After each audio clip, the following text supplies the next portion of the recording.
네, 성경 정독반입니다. 히브리서 11장. 네, 오늘은 아브라함 이야기가 또 이어지고 있습니다.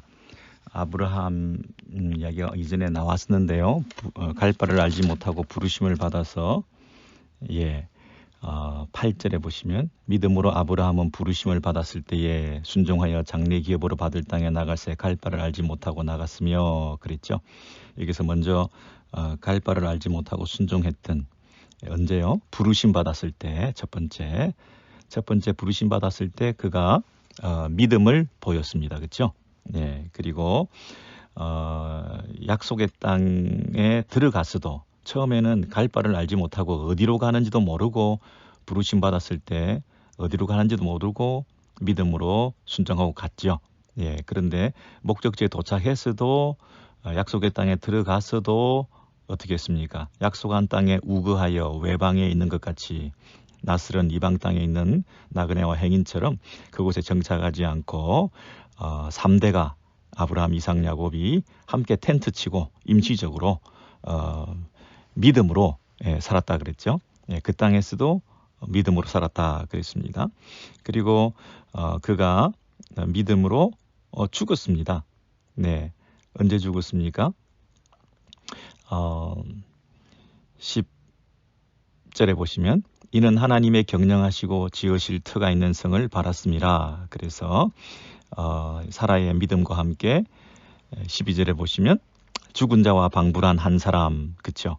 이 아브라함의 그 생산 능력이 없는 이 아브라함과 함께 경수가 끊긴 잉태하는 능력이 없는 사라가 둘이서 이삭을 낳고 그리고 하늘의 별처럼 바다의 모래알처럼 많은 후손들을 약속받은 그 믿음을 가지고 13절에 이 사람들은 다 믿음을 따라 죽었으며 그랬죠. 그러니까 아브라함이 죽었습니다. 죽을 때도 어떻게 해요? 믿음을 따라 죽었습니다. 아브라함이 부름받을 때도 믿음으로 부름받아 순종했고요. 그리고 그 약속의 땅에 우거할 때도 임시적으로 믿음을 따라 영원한 성을, 그 성이 마지막 성, 최종 목적지가 아니라 영원한 성, 하늘의 도성을 바라보시면서 임시적으로 이 땅에 살 때도 믿음으로 살았고요. 그리고 죽을 때도 믿음으로 죽었다. 13절. 이 사람들은 다 믿음을 따라 죽었으며 약속을 받지 못하였다 그랬죠. 그런데도 이 땅에서 믿음으로 끝까지 믿음 잃지 않고 외국인과 나그네로 살아감을 통해서 자신들이 정말 본향 찾는 사람인 것을 드러내는 그런 산 증인으로 살았다는 것이죠. 예. 그런데 오늘 이제 네 번째로 아브라함이 시험 받을 때의 17절입니다. 아브라함이 시험 받을 때에 믿음으로 이삭을 드렸으니 그랬습니다. 여러분 이상하죠? 아까 아브라함이 부름받고 살다가 죽는 것까지 그 일생이 믿음으로 살았다는 것으로 끝이 났는데 또 시험 받을 때에 새삼스럽게 그의 삶 속에서 시험 받았던 얘기를 끄집어내는 것은 어떤 이유겠습니까? 이 땅에서 부름받고 그다음에 죽을 때까지 그 삶의 의미가 이 땅에서 살아있을 때에 우리의 신앙이 어떻게 성숙되어 가는가, 우리의 믿음이 어떻게 자라는가, 그리고 이 땅에서의 삶이 시험과 환난을 당할 때에 그 환난과 시험을 어떻게 통과해낼 수 있는가, 그리고 어디까지 그 믿음의 절정에 이를 수 있는가. 이 땅에서 부름받고 죽을 때까지 물론 믿음으로 죽고 믿음으로 부름받고 하지만 그 안에서의 삶의 의미는 뭔가, 이 땅에서의 구원받은 이후에 예수 믿은 이후에 이 땅에서 살아가는 우리의 삶의 그 의미가 뭔가 하는 것은 그 과정 속에서도 믿음의 단계가 있고 믿음의 성숙이 있고 믿음의 자람이 있고 믿음의 시작이 있고 믿음의 절정이 있고 하는 것을 우리가 알 수가 있어요. 그래서 하나님께서 아브라함을 보고 계시다가 이제 믿음의 조상으로 우리에게 아브라함을 남겨주셨는데 우리 예수 믿는 사람들도 이제 이후에 믿음으로 살아가는 삶이 어느 수준까지 믿음에 이를 수 있는가. 아브라함이 처음에는 실수 많이 했습니다. 아내를 누이라 속이기도 했습니다. 그리고 하갈을 취해서 자손을 보려고도 했습니다. 네, 엘리에스를 종을 후계자로 삼으려고 했습니다. 그리고 아내를 누이라 속인 일이 한 번으로 끝난 것이 아니라 두 번이나 했습니다. 이런 비겁하고 파렴치하고 용기 없고 이렇게 믿음 없는 이런 아브라함이 세상에 어디 있습니까? 그런데 이 아브라함이 점점 부름받은 이후에 점점 믿음이 성숙하고 자라는 과정을 통해서 이 아브라함의 믿음을 우리가 본받는다라기보다는 아브라함을 어떻게 이렇게 믿음의 사람으로 만들어 가시는가, 이 하나님의 신실하심과 이 하나님의 주권적인 사랑을 우리가 여기서 보게 되는 것이죠. 그래서 또 한 번 이 아브라함 같은 부족한 사람을, 아브라함 같은 연약하고 우리와 다를 것도 없는 이 아브라함의 실수를 계속 보여주고 난 다음에 이 아브라함이 어디까지 올라갈 수 있는가, 어디까지 믿음을 표현할 수 있는가를 이제 마지막으로 보여주시는 것입니다. 아브라함의 생애에서.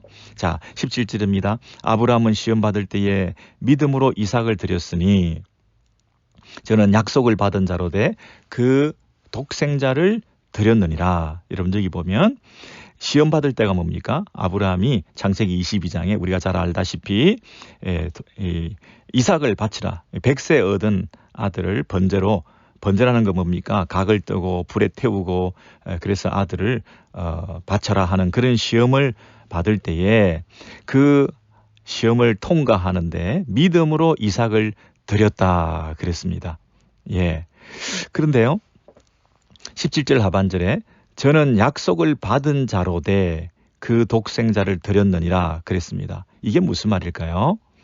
저는 약속을 받은 자로되, 예, 이 아브라함과 이삭이 약속을 아브라함이 하나님으로부터 받았는데 그럼에도 불구하고 그 아들 독생자를 드렸다는 것은 참 이해하기 어려운 대목이죠. 특별히 여기에 약속이라는 말이 약속들, 복수로 되어 있습니다. 원래는 약속들을 받은 자로되, 이 아브라함이 어떤 약속들을 받았습니까? 어떤 약속들을 받았습니까? 예, 하나님 나라에 대한 약속을 받았죠.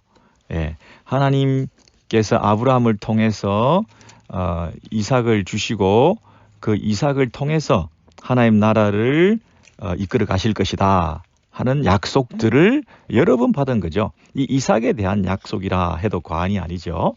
여러분 한번 찾아보시죠. 창세기 17장부터 한번 보시겠습니다.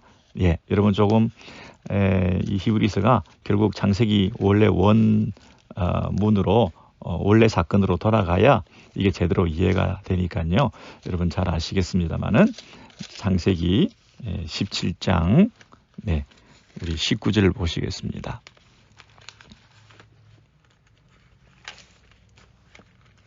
예, 성경 찾고 계시죠? 네. 이 본문에 보시면 아브라함이 하나님이 가라사대 아니라 17장 19절이죠. 하나님이 가라사대 아니라 네 아내 사라가 정녕 너에게 아들을 낳으리니 너는 그 이름을 이삭이라 하라. 내가 그와 내 언약을 세우리니, 여기 약속이죠. 내 언약을 세우리니 그의 후손에게 영원한 언약이 되리라 그랬습니다. 지금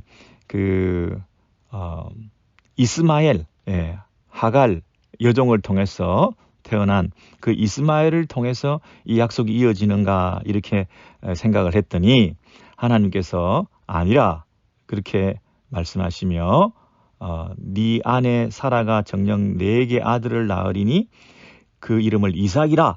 예, 이삭을 통해서 하나님 나라가 이어진다고 하는 그 약속이 계대된다고 하는 이 약속을 주셨지 않습니까? 그렇죠?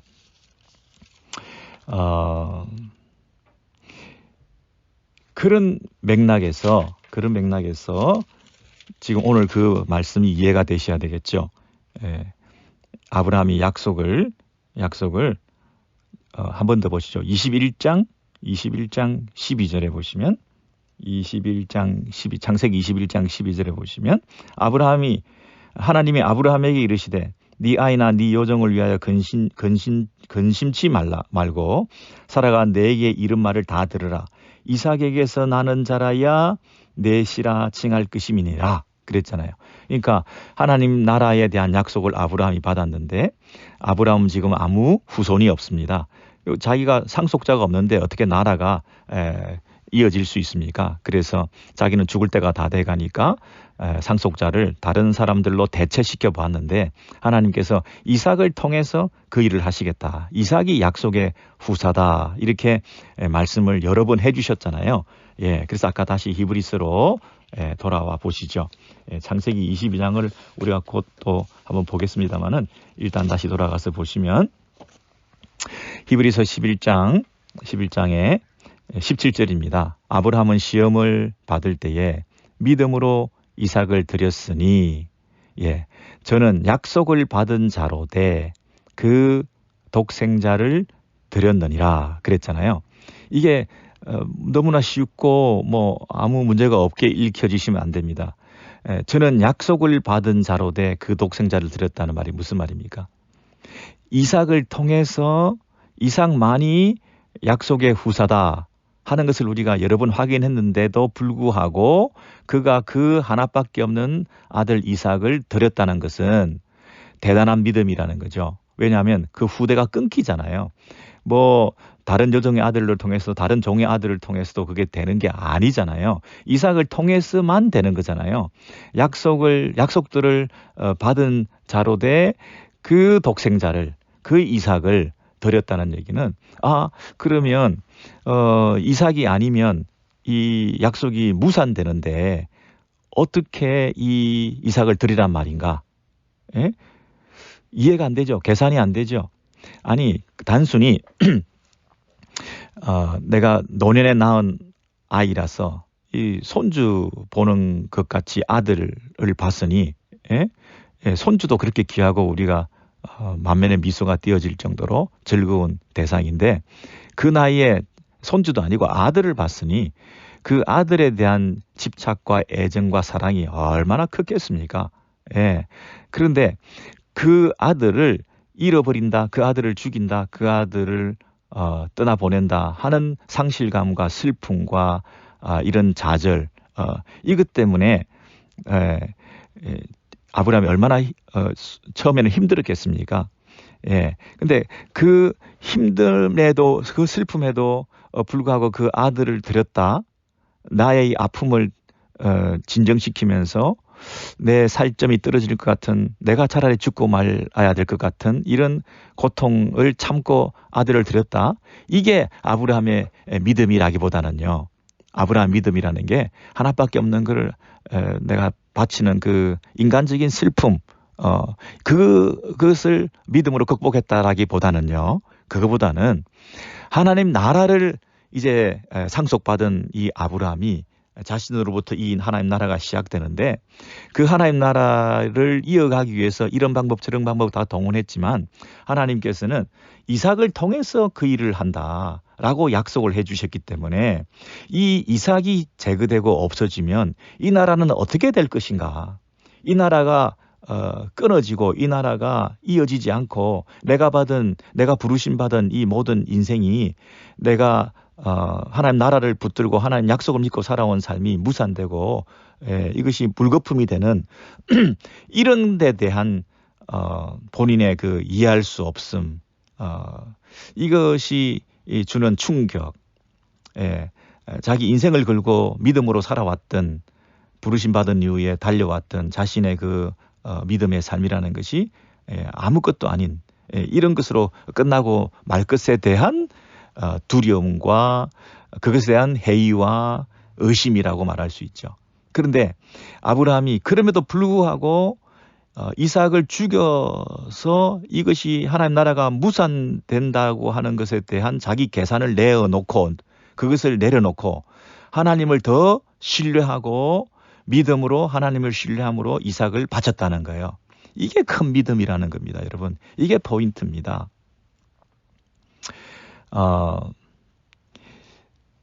물론 노년에 난 아들이 금이 오기가 귀했죠. 그 아들을 바친다는 것도 참 인간적으로 귀한 믿음이라고 말할 수 있는데 그 아들을 주신 하나님을 더 신뢰했다는 거죠.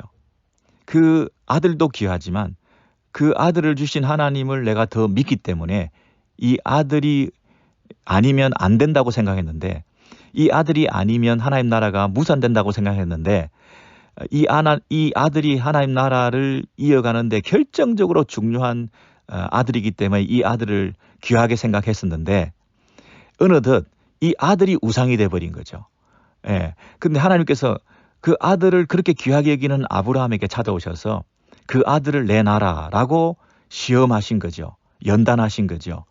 그래서 하나님께서 원하시는 건 뭐냐면 그 축복을, 이삭의 축복을 우리가 기뻐하면서도 그 이삭의 축복을 주신 분을 더 기뻐할 수 있느냐.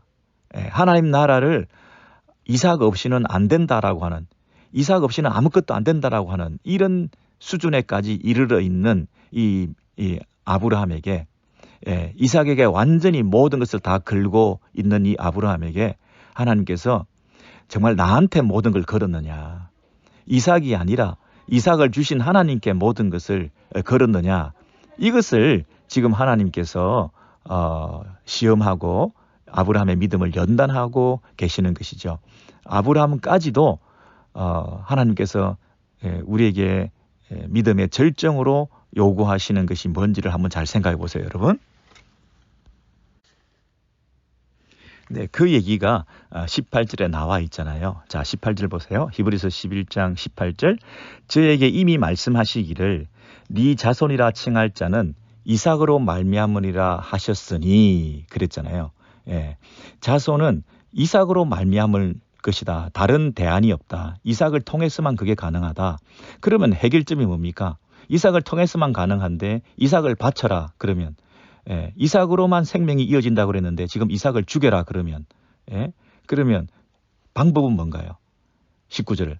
저가 하나님이 능히 죽은 자 가운데서 다시 살리실 줄로 생각한지라 그랬잖아요.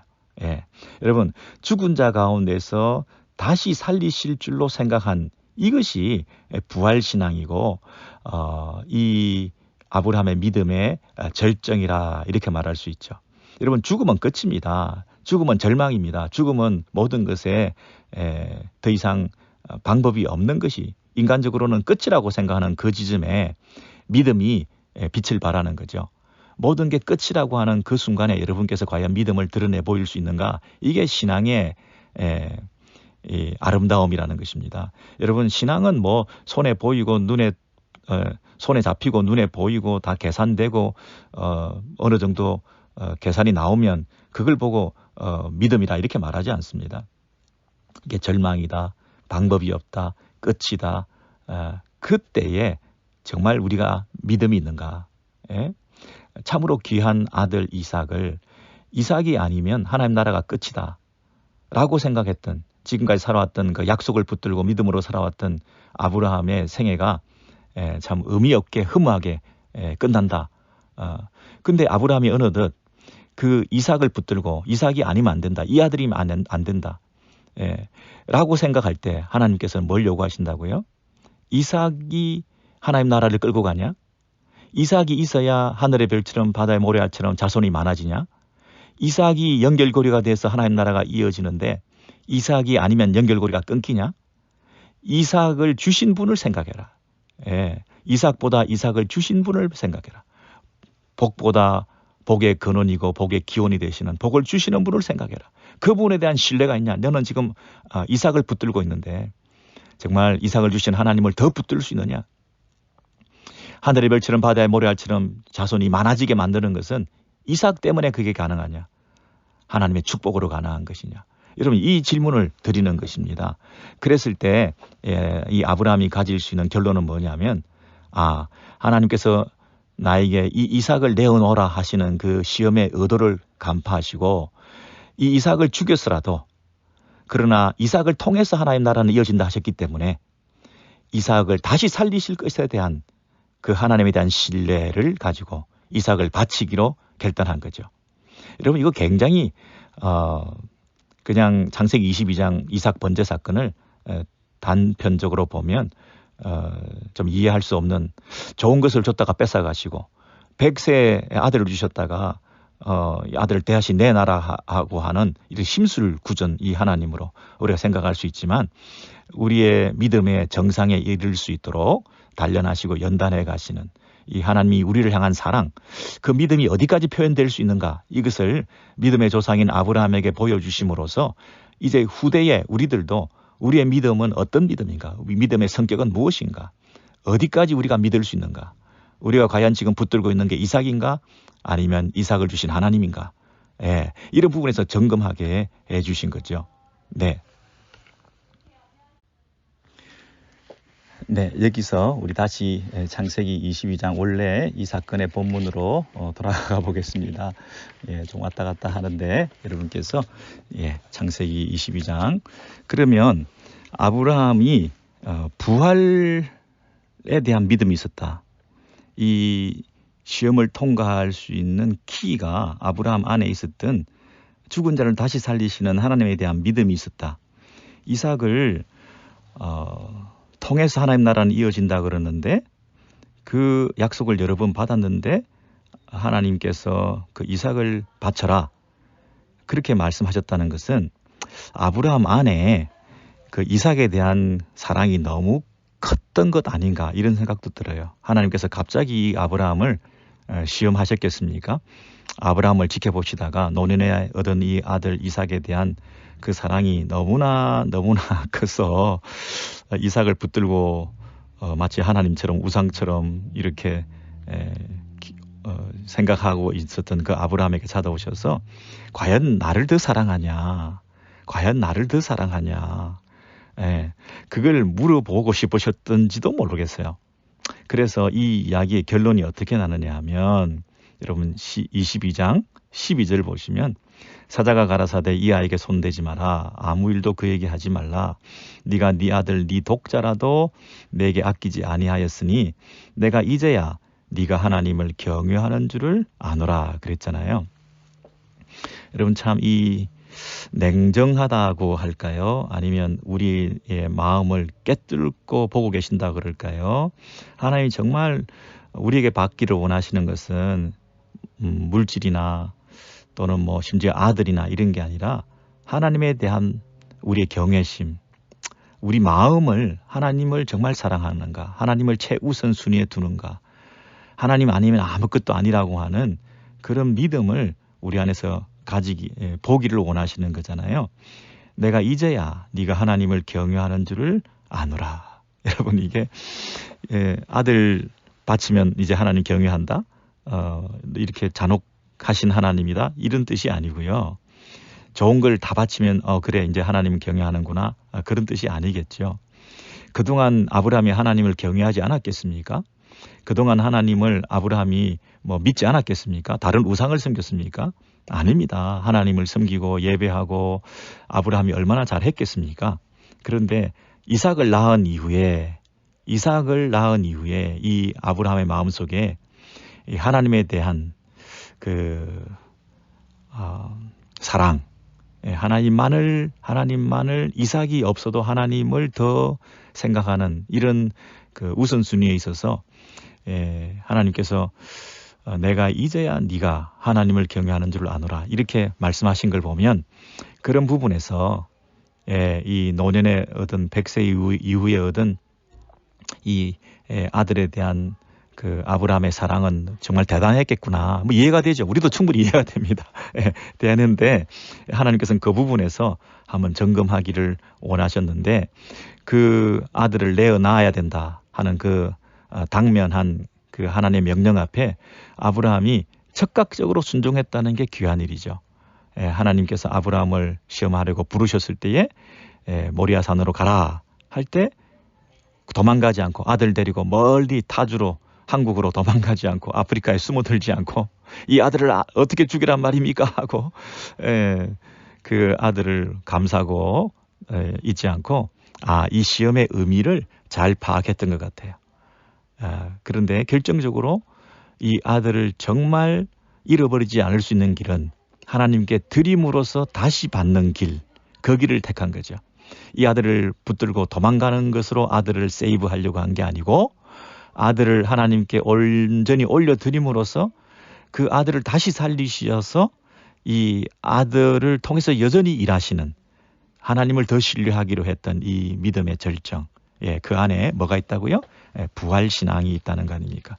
예, 이게 정말 참 말로 다 할 수 없는 이 믿음의 절정이다, 비밀이다. 우리 안에 과연 이 믿음이 있는가?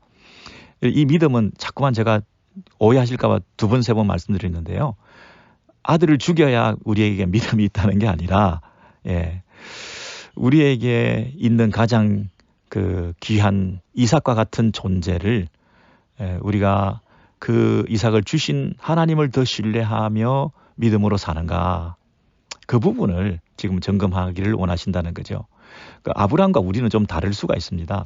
아브라함이 받은 것은 직접적으로 그 하나님 나라의 약속의 후사를 아브라함을 통해서 이어가시는 그 과정 속에서 이 이삭을 다시 살리신다. 우리 아이들이나 손주를 죽였다가 다시 살리신다고 그렇게 부활신앙을 가지서 우리 아이들을 만약에 그런 경지에 몰아넣으면 안 되잖아요. 일전에 그런 일이 있었습니다. 한국에서 하나님께서 어느 날 계시를 주셨는데 네 가장 사랑하는 아들을 죽여라, 바쳐라 나에게. 그런 계시의 음성을, 사탄의 음성이죠. 그 계시의 음성을 듣고 본인이 그대로 순종해서 아들을 욕조에 빠뜨려 죽였다든가요. 왜 그런 아이를 죽였냐 했을 때 자기가 계시받고 하나님께서 이삭을 바친 것처럼 아브라함이 너도 이 아이들을 하나님께 바쳐라 하는 그 말을 듣고 그 아이를 바쳤다고 그렇게 진술하지 않았습니까? 그러니까 이 경우가 다른 경우입니다만은 그 원리는 뭐냐면 우리에게도 이삭과 같은 존재가 있다는 거죠. 이삭이 없이는 아무것도 안 됩니다. 하나님 나라도 안 됩니다. 이삭이 없이는 내가 존재할 수가 없습니다. 이삭이 없이는 하나님의 교회도 될 수가 없습니다. 이삭이 있어야 하나님의 교회가 됩니다. 여러분, 그 이삭을 다 버리시고 죽이라는 겁니다. 그럼 하나님이 능력이 없어서 그 이삭이 죽고 나면 하나님께서 그 일을 못 하실까요?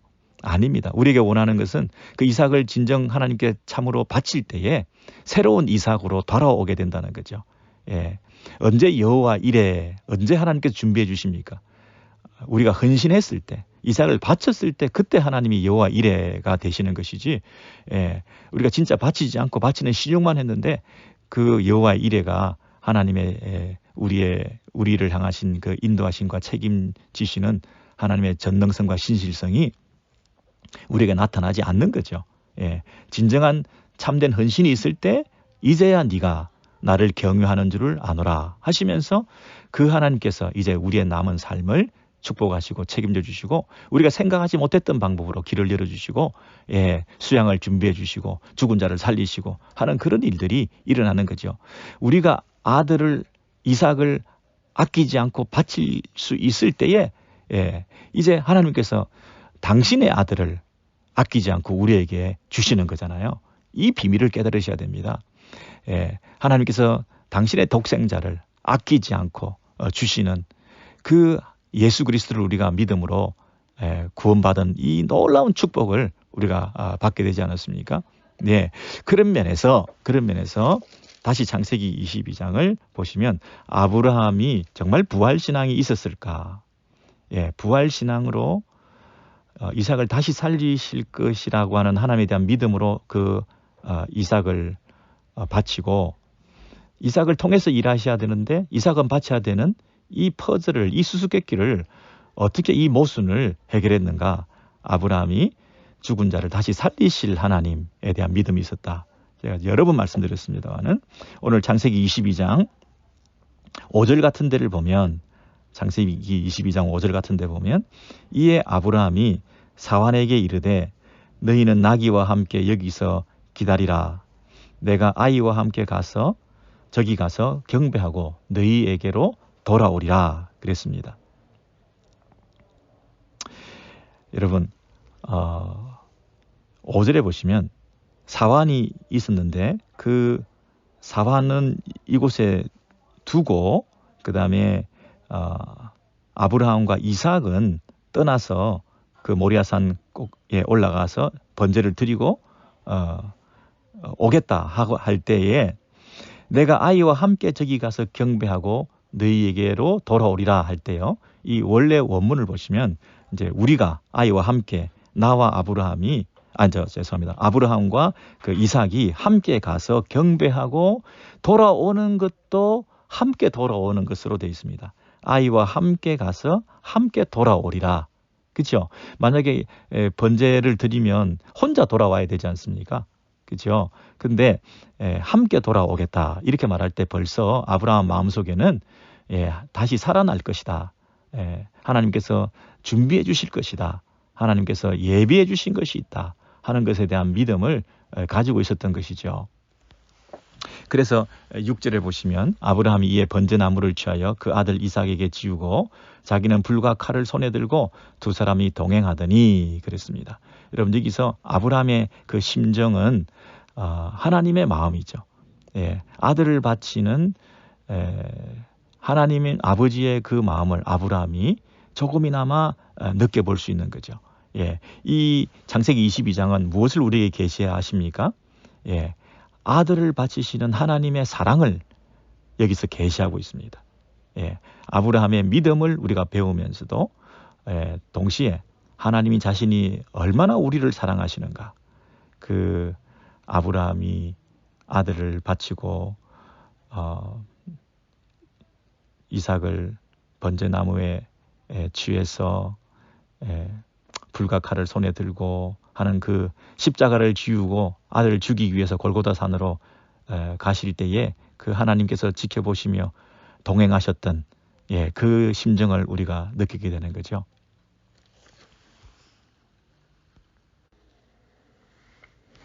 자, 이 창세기 22장의 결론 부분에 이제 다시 한번 보시면요. 16절입니다. 22장 16절이 어떻게 이어지느냐 하면 15절에 여호와의 사자가 하늘에서부터 두 번째 아브라함을 불러. 자, 두 번째 아브라함을 불러 그랬죠. 그러니까 아브라함을 통해서 계속 계시해 주시고 이 사건을 통해서 하나님께서 알려주시고자 하는 내용이 있었던 거죠. 이 뒷부분의 계시를 위해서 앞에 이런 사건도 있는 거예요. 사건 자체에 우리가 너무 집중하지 말고 이 일을 통해서 아브라함을 어떻게 믿음을 단련시키고 어떤 믿음의 내용이 무엇인지에 대해서 더 선명하게 알려주시고자 이렇게 말씀하시는 거예요. 16절에 가라사대 여호와께서 이르시기를 내가 나를 가리켜 맹세하노니. 여러분 보세요. 하나님께서 자신을 가리켜 맹세한다 그랬죠. 하나님이 가장 큰 맹세를 하시는 거죠. 하나님이 그 누군가를 가리켜 맹세할 수 있겠습니까? 자기를 가리켜 맹세하는 것이 제일 확실한 맹세지 않습니까? 그러니까 확실하게 다시 한번 보장해 주시는 거죠. 이건 너무너무 확실한 맹세라는 거죠. 반드시 이루어지는 일에 대해서 이렇게 말씀하시죠. 내가 이같이 행하여 네 아들 네 독자를 아끼지 아니하였은즉 내가 너에게 큰 복을 주고 너의 씨로 크게 성하여 하늘의 별과 같고 바닷가의 모래와 같게 하리니 내 씨가 그 대적의 문을 얻으리라 그랬습니다. 자, 여기서 이제 아브라함의 씨라고 하면 이제 이삭을 1차적으로 말하죠. 그래서 이삭을 통해서 그 번성하게 되는데 하늘의 별처럼 바닷가의 모래알처럼 그렇게 크게 번창하게 되는 이 나라에 대한 약속을 주고 있는데요. 이 나라는 어떤 성격이 있느냐 하면 17절 하반절에 내 씨가 그 대적의 문을 얻으리라. 이 영적 싸움이라는 거거든요. 이 나라는 다른 세력과의 그 대적과의 전쟁의 결과로 그 나라가 번창하게 된다고 이렇게 말하지 않습니까? 그 대적의 문을 얻으리라. 그 나라를 정복하리라. 그 땅을 정복하리라. 그 대적을 무찌르리라 할 때 그 약속을 누가 이루게 되느냐 하면 내 씨가 그랬습니다. 그래서 18절에 또 내 씨로 말미암아 천하 만민이 복을 얻으리니 이는 네가 나의 말을 준행하였음이라 하셨다 하니라. 이 아브라함이 믿음을 표현했던 하나님만을 신뢰하겠습니다. 이삭보다도 이삭을 주신 분을 신뢰하겠습니다. 그렇게 약속했더니 너의 당대에서 아브라함, 이삭 이렇게 넘어가는 그 연결고리만 하나님이 책임져 주시는 것이 아니라 그 연결고리를 아브라함 네가 책임지고 그걸 붙들고 그 이삭이 없이는 이 연결이 안 됩니다라고 울부짖고 이삭을 못 바치겠습니다. 도망가겠습니다. 그렇게 하지 않고 이삭을 바치더라도 이삭이 죽더라도 하늘의 별처럼 바다의 모래알처럼 그렇게 많게 하나의 나라를 번창케 하는 것은 이삭 넘어서 다른 연결고리도 다 그 계대를 믿음의 계보를 이어가시는 분은 하나님께서 하신다는 것을 믿습니다. 이렇게 해서 이삭을 바쳤기 때문에 하나님께서 그것을 귀하게 보시고 너의 씨로 말미암아 그 모든 일들이 이루어질 것이다. 천하 만민이 복을 받을 것이다. 그렇게 약속을 해주셨다는 겁니다. 귀한 믿음이죠. 귀한 약속이죠. 그런데 여기서 그 씨라는 것이 단수입니다. 씨들로 백성들이 많아지고 이 복수가 쓰일 법도 한데 너의 씨로 말미암아 천하 만민이 복을 얻으리라. 네 씨가 그 대적의 문을 얻으리라. 그랬을 때 이것이 단순히 그러면 단수니까 이삭 한 사람을 말하는가 보다 이렇게 우리가 생각했는데 그 사실에 대해서 그 갈라디아서에서는 다르게 말씀하거든요. 갈라디아서 3장을 한번 찾아가 보시기 바랍니다. 여러분. 자, 갈라디아서 3장을 여러분 찾으셨죠? 305면입니다. 갈라디아서 3장 13절부터 보시겠습니다. 13절에 그리스도께서 우리를 위하여 저주를 받은 바 되사 율법의 저주에서 우리를 속량하셨으니 기록된 바 나무에 달린 자마다 저주 아래 있는 자라 하였습니다. 예수 그리스도의 십자가 나무에 달린 예수의 십자가가 율법을 온전히 이루시고 율법의 저주 아래 있던 우리를 구원해 내신 율법의 모든 이 성취를 율법을 온전히 이루신 우리가 율법을 따라 지켜 행하여 살 수 없는 오직 우리의 의는 믿음으로 은혜로 받게 되는 것에 대한 이 13절의 말씀을 하고 난 다음에 14절에 이는 그리스도 예수 안에서 아브라함의 복이 이방인에게 미치게 하고 그랬습니다. 아브라함의 후손이 우리는 육적으로 아닌데 아브라함이 받은 복을 우리가 어떻게 받겠습니까? 그런데 이 유대인뿐 아니라 이방인에게도 이 그리스도 예수 안에서 아브라함의 복이 우리에게까지 미치게 했다는 것입니다. 그래서 또 우리로 하여금 믿음으로 말미암아 이제 우리 편에서는 그것을 믿음으로 말미암아 성령의 약속을 받게 하려 함이니라. 여러분 14절이 이해가 되시죠? 아브라함의 육적 후손인 유대인들만 구원받는 것이 아니라 또 유대인들이라고 해서 자동적으로 구원을 받게 된 것이 아니라 아브라함도 믿음으로 구원받았다는 거죠. 아브라함도 예수 그리스도 안에서 아브라함도 가진 믿음이었다는 거죠.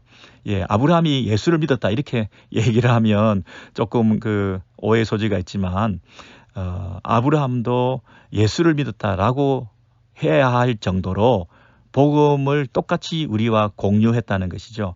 아브라함도 이 자기 행위로 의로움을 얻을 수 있는 게 아니고 하나님의 은혜로 구원을 받는다는 것에 대해서 그리고 번제를 드리고 아들 이삭을 바칠 때 그 하나님 아버지의 심정을 느끼면서 장차 하나님께서 준비해 주시고 하나님께서 그 땅에서 진정한 인류의 구원을 이루어 가실 그 약속을 아브라함도 동일하게 바라보았기 때문에 아브라함이 나중에 뭐라고 얘기합니까?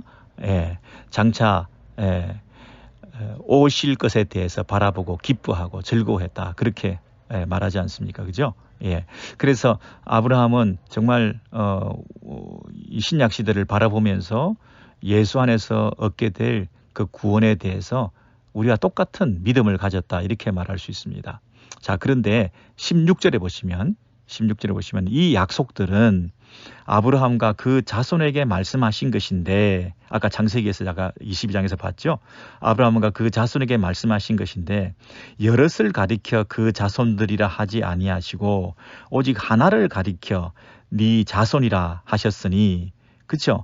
아까는 자손이라 하지 않고 씨 그랬죠.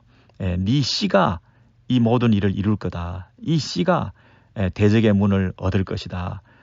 보다 더 구체적으로 이 창세기 22장에서 아브라함의 그 시험 사건을 통과하고 난 다음에 내가 나를 가리켜 맹세하노니 이건 반드시 이루어질 일인데 너의 씨를 통해서 아브라함의 후손을 통해서 이제 누가 곧 그리스도라 16절입니다. 네 자손이라 하셨으니 곧 그리스도라. 이 그리스도를 이미 아브라함에게 계시해 주셨던 거죠. 이미 창세기 22장에 이 그리스도의 십자가 사건을 알려주셨던 거죠. 그래서 너 씨를 통해서 이 대적의 문을 열고 사탄의 머리를 박살내고 하나님 나라의 구원을 완성하는 이 일을 아브라함이 바라보고 믿었기 때문에 그 같은 믿음으로 우리가 지금 갈라디아서 성도들에게 말씀하시는 거거든요.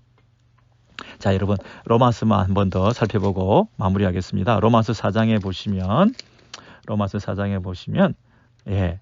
아브라함의 믿음에 대해서 쭉 나오는데요.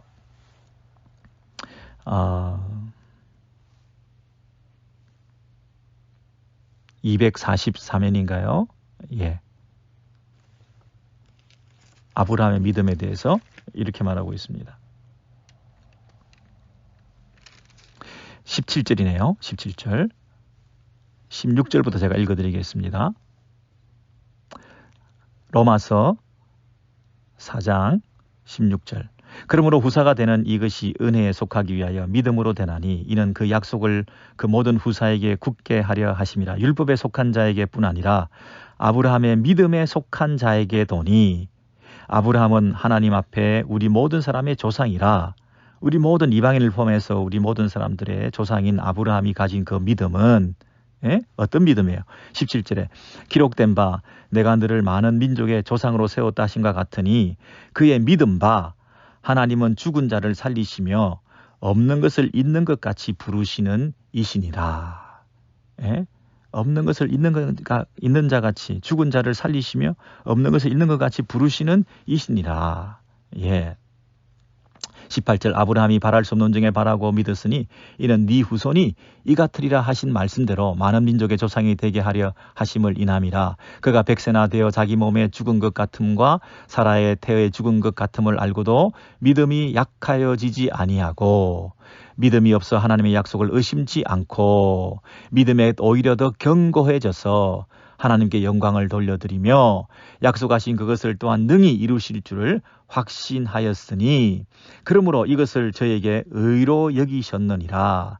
여러분, 의로 여기셨다 기록된 것은 아브라함만을 위한 것이 아니요 의로 여기심을 받을 우리도 위함이니 곧 예수 우리 주를 죽은 자 가운데서 살리시니를 믿는 자니라. 여러분, 이 아브라함과 우리의 믿음을 정말 기가 막히게 연결시키고 있죠. 아브라함이 이삭을 바칠 때 죽은 자를 살리실 것에 대한 믿음을 가졌다는 거 아닙니까? 지금 우리도 예수께서 죽으시고 다시 살아났다고 하는 그 부활에 대한 신앙을 가지고 있을 때에 그것을 의로 여겨주신다는 거예요.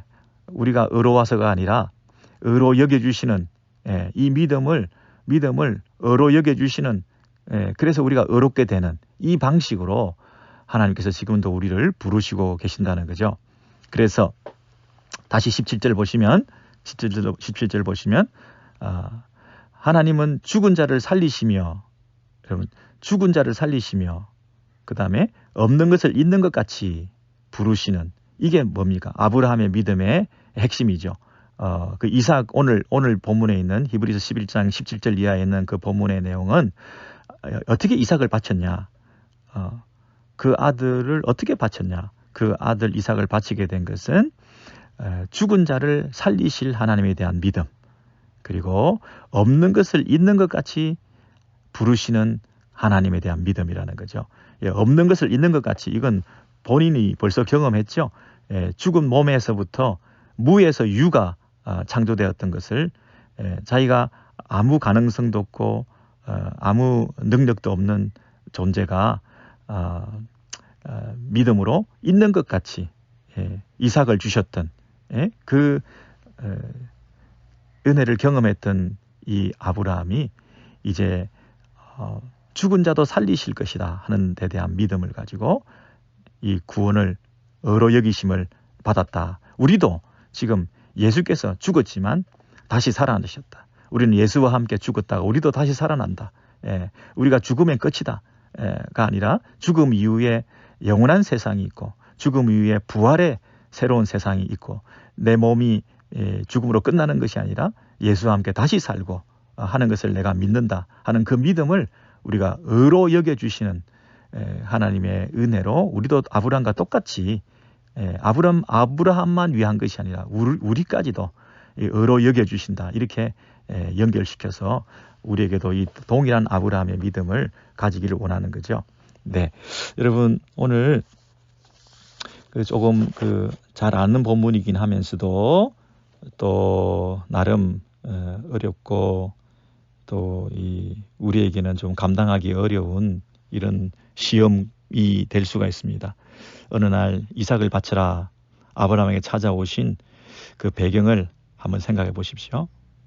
네, 우리는 지금 히브리서 독자들을 생각하지 않을 수가 없습니다. 히브리서 독자들은 처음에 유대교를 믿다가 이제 결단을 하고 기독교로 이제 신앙을 회복하게 되었는데 이제 여러 가지 어려움들이 많습니다. 기독교인으로 살아가는 따돌림과 또 불이익과 또 핍박들이 있습니다. 이런 상태에서 다시 유대교로 돌아가려고 하는 히브리 독자들의 그 마음을 헤아리면서 너희들이 믿음으로 살아야 된다. 우리 신앙 선배들이 어떻게 살았냐.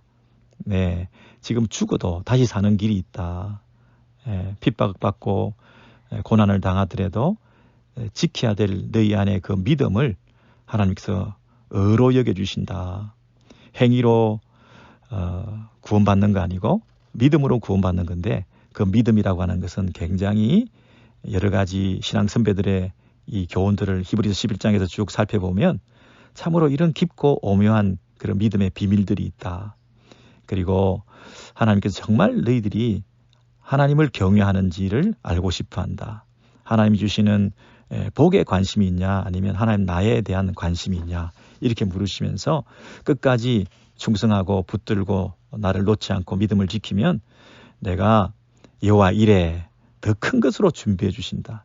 내가 아끼지 않고 너에게 덤으로 더 주신다. 아들까지 아끼지 않고 주신 우리 하나님께서 당신의 자녀들에게 뭘 더 아끼겠냐 이렇게 약속하시면서 그 시험을 잘 통과하라.